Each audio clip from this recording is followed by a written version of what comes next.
नेता झूठ बोल सकते हैं, पिक्चर्स, तस्वीरें कभी झूठ नहीं बोलती। और ये प्रूव हम लोग कर देंगे कि कैसे बीजेपी ने, भारतीय जनता पार्टी और नरेंद्र मोदी जी ने मिलकर इस पूरे आंदोलन को बदनाम करने के लिए, कलंकित करने के लिए, और इस फार्म यूनियंस के जो नेतागण हैं, जो लीडर्स हैं, उनको फंसाने के लिए ये सारा षड्यंत्र रचा। जो एविडेंस सामने आया है, जो पुख्ता सबूत जनता के सामने आए हैं, पब्लिक डोमेन में आए हैं, वो कहीं ना कहीं इस तरफ इशारा कर रहे हैं कि केंद्र सरकार यानी कि बीजेपी की सरकार की एजेंसियां इस आंदोलन में इन्फिल्ट्रेट कर गईं और इस आंदोलन को बदनाम करने के लिए उन्होंने ये सारी चीजें रची। और खास करके लाल किले पे जो हमारे देश का अपमान हुआ, उसमें सेंट्रल एजेंसीज और सेंट्रल एजेंसीज के लोग शामिल थे। मैं एक एक करके एविडेंस के माध्यम से, सबूत दिखाते हुए, तस्वीरें दिखाते हुए आप सबके सामने सारी चीजें रखूंगा। और कैसे कैसे बीजेपी के अपने लोग, बीजेपी के आइडेंटिफाइड लोग, जिनकी पहुंच सीधा देश के प्रधानमंत्री नरेंद्र मोदी तक है, देश के गृह मंत्री अमित शाह तक है, वो लोग इस पूरे मार्च को लीड कर रहे थे। उन लोगों ने लाल किले पर जो हुआ वो उन लोगों ने किया और उन लोगों ने इसको, पूरी वारदात को अंजाम दिया। मैं सबसे पहले आपको दिखाना चाहता हूं ये तस्वीर 7 रेसकोर्स रोड की, 7 लोक कल्याण मार्ग, यानी कि भारत के प्रधानमंत्री का निवास स्थान है, प्राइम मिनिस्टर्स रेजिडेंस है। और इसमें एक तरफ प्रधानमंत्री जी के, इस तरफ सनी देओल जो भारतीय जनता पार्टी के सांसद हैं, मेंबर ऑफ पार्लियामेंट है, वो खड़े हैं। और प्रधानमंत्री जी की उस ओर वो शख्स खड़ा है जिस शख्स ने कल उस वारदात को अंजाम दिया। वो शख्स खड़ा है जिसने इस पूरे आंदोलन में इन्फिल्ट्रेट कर इस आंदोलन को बदनाम करने के लिए ये सारी साजिश रची। जो शख्स खुद लाल किले पर मौजूद था और जिसकी अगुवाई में जो लाल किले पे घटा, जो तस्वीरें, जो वीडियोस हम सबने देखे, वो इस व्यक्ति की अगुवाई में हुआ है। इस व्यक्ति का नाम है दीप सिद्धू। ये प्रधानमंत्री जी के साथ खड़ा है और प्रधानमंत्री जी का कोई बहुत बड़ा प्रशंसक क्यों ना हो, मोदी जी का अंधभक्त क्यों ना हो, वो भी 7 रेसकोर्स रोड, 7 लोक कल्याण मार्ग, यानी कि देश के प्रधानमंत्री के निवास स्थान के भीतर नहीं जा सकता, अंदर नहीं जा सकता। हाई सिक्योरिटी एरिया है और बिना उनकी अनुमति के कोई ऐसा वैसा व्यक्ति नहीं जा सकता। यानी कि बहुत पहुंचा हुआ भारतीय जनता पार्टी का नेता, उनके स्लीपर सेल में काम करने वाला व्यक्ति, प्रधानमंत्री जी के घर तक पहुंचकर उनके साथ मुस्कुराते हुए, उनके साथ खड़े होकर, चिपक कर फोटो खिंचवाना, यह बहुत बड़ी बात है। और इससे साफ हो जाता है कि दीप सिद्धू नाम का यह शख्स जो इस पूरी वारदात को अंजाम दे रहा था, वो भारतीय जनता पार्टी का प्लांट है। यही नहीं, ये देश के गृह मंत्री, हिंदुस्तान के दूसरे नंबर के सबसे ज्यादा शक्तिशाली व्यक्ति अमित शाह जी के साथ इस व्यक्ति की तस्वीर। बहुत ही प्रेम पूर्वक अमित शाह जी उसकी तरफ मुस्कुरा के उससे बात कर रहे हैं, हंसते हुए। वो व्यक्ति मुस्कुराकर बहुत ही प्यार वाले माहौल में उनके साथ चर्चा करता हुआ नजर आ रहा है। ये देश के गृह मंत्री अमित शाह जी और ये दीप सिद्धू नाम का शख्स जो विभाजनकारी सोच रखता है और जो कहीं ना कहीं इस पूरी वारदात को अंजाम दे रहा था। हमने कड़े शब्दों में कल जो हुआ उसकी निंदा करी और हमने, आम आदमी पार्टी ने, अरविंद केजरीवाल जी की पार्टी ने यह कहा कि जो हुआ उसकी हम निंदा भी करते हैं और इसके लिए भारतीय जनता पार्टी की केंद्र में बैठी नरेंद्र मोदी की सरकार जिम्मेदार है, क्योंकि उन्होंने स्थिति को इतना खराब होने दिया। किसान की बिल्कुल जायज मांगे नहीं मानी और कानून व्यवस्था यानी कि लॉ एंड ऑर्डर और दिल्ली पुलिस जो इनके अधीन आती हैं, इन लोगों ने उसे भी ठीक से नहीं संभाला।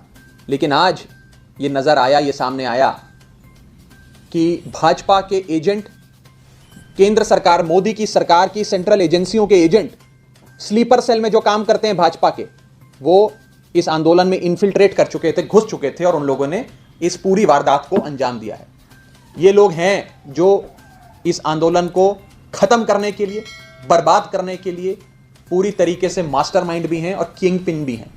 मैं ये कहना चाहता हूं कि आज भाजपा और नरेंद्र मोदी की सरकार ये कोशिश कर रही है कि मुद्दा भटक जाए। किसानों की जायज मांगें, किसानों की जो एक जायज मांग है कि इन 3 काले कानूनों को रद्द किया जाए, रिपील किया जाए, उस पर तो अब बात ही ना हो, उस पर तो कोई चर्चा ही ना करे, और सारी बात घूम के अब इस विषय पर आ जाए जो कल हुआ।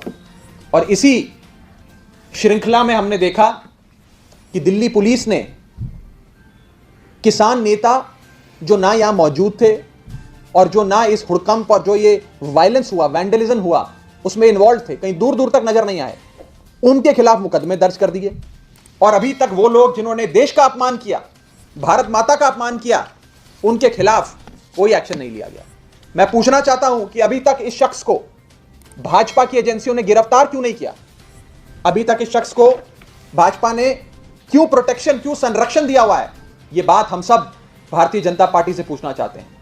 पंजाब का एक एक बच्चा जानता है कि भारतीय जनता पार्टी की एजेंसियां मिलकर इस आंदोलन को बर्बाद करने के लिए, इस आंदोलन को खत्म करने के लिए काम कर रही हैं। और इस आंदोलन की सबसे बड़ी शक्ति यह थी कि वो शांतिपूर्ण है, अहिंसक है, नॉन वायलेंट है। उनकी वही सबसे बड़ी शक्ति उनसे छीनने की कोशिश भाजपा और भारतीय जनता पार्टी के स्लीपर सेल के एजेंट कर रहे हैं। इसी के साथ साथ कांग्रेस पार्टी और उनके मुख्यमंत्री, और मैं कहूं भारतीय जनता पार्टी के पंजाब में सबसे बड़े agent captain Amarinder Singh, Bharatiya Janata party को बचाने के लिए आम आदमी पार्टी पर अनर्गल आरोप, झूठे आरोप लगा रहे हैं। किसी एक शख्स की फोटो दिखाकर दिल्ली में भारतीय जनता पार्टी के प्रदेश अध्यक्ष यानी कि आदेश गुप्ता जी, और पंजाब में भारतीय जनता पार्टी के मुख्यमंत्री कैप्टन अमरिंदर, भारतीय जनता पार्टी के मुख्यमंत्री, कांग्रेस के नहीं, भारतीय जनता पार्टी के मुख्यमंत्री कैप्टन अमरिंदर एक दूसरे से नोट्स एक्सचेंज करते हुए आम आदमी पार्टी पर आरोप लगा रहे हैं कि आम आदमी पार्टी के लोग इस वारदात में मौजूद थे और आम आदमी पार्टी के लोगों ने लाल किले पर जो हुआ उसे अंजाम दिया। और एक शख्स का नाम लेके उसकी फोटो वायरल करने की कोशिश भाजपा के मुख्यमंत्री कैप्टन अमरिंदर, बीजेपी के एजेंट कैप्टन अमरिंदर कर रहे हैं और दिल्ली में भाजपा के प्रदेश अध्यक्ष कर रहे हैं। मैं आज पूरी जिम्मेदारी से आपको कहना चाहता हूं कि जिस शख्स की वो फोटो दिखा रहे हैं, जिसका नाम अमरीक सिंह बताया जा रहा है, उस व्यक्ति का आम आदमी पार्टी से कुछ लेना देना नहीं है। उस व्यक्ति का आम आदमी पार्टी से कोई रिश्ता नहीं है। वो ना ही हमारा सदस्य है और ना ही हमारा पदाधिकारी है। और मैं आपके सामने आज और सबूत रखने जा रहा हूं जिससे यह साबित हो जाता है कि वो आदमी आम आदमी पार्टी का तो नहीं है, लेकिन बीजेपी का ऑफिस बेरर है, अकाली दल का एक बड़ा नेता है, और यहां तक कि पंजाब से अकाली दल और भाजपा के गठबंधन पे लड़ी गई सीट जिसके प्रत्याशी सनी देओल थे लोकसभा में, उस कैंपेन में सनी देओल भाजपा के प्रत्याशी का वो राइट हैंड मैन था उनके चुनाव प्रचार में। और उसकी पूरी फोटो मैं आपको दिखाने जा रहा हूं।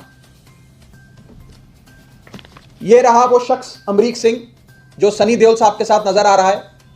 ये जिस शख्स की वो नाम ले रहे हैं, और ये भाजपा के नेता सनी देओल। मैं आगे चलता हूं, एक एक करके कई सारी तस्वीरें आज आपके सामने रखूंगा क्योंकि आरोप बड़ा बड़ा है।